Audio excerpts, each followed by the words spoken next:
This is How to Crochet a Bunny part 17, and we're finally adding the ears. So I like to fold them in half so that the last stitch is on one side, and then I'm going to fold them in half again like this to get the inside of my ear. Then I like to feed my yarn through the bottom out so that I can keep that look, but that's all the sewing I'm going to do to keep the ear together like this. The next step is to place it on top of the ear where I want it. So I like mine kind of close together toward the top.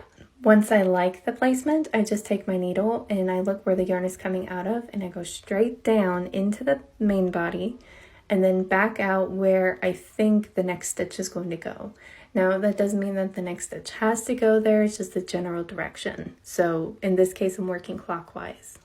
Then I'm going to work through my next stitch on the ear from the inside out again, and that's going to be the biggest thing to make it seamless, is to work through every single stitch on the ear from the inside out, and that's going to make it look like an actual stitch and not so much, I don't know, you just can't see it that well.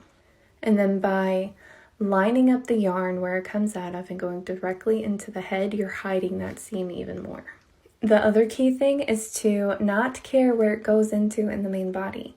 So it can go in between stitches, it can go through stitches, it can go in between rows.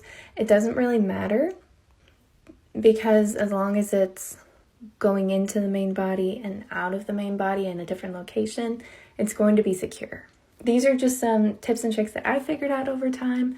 There have been a lot of stuffed animals that I've made in the past where you can see exactly where the arm or leg attaches to the body, and that was always one of my pet peeves.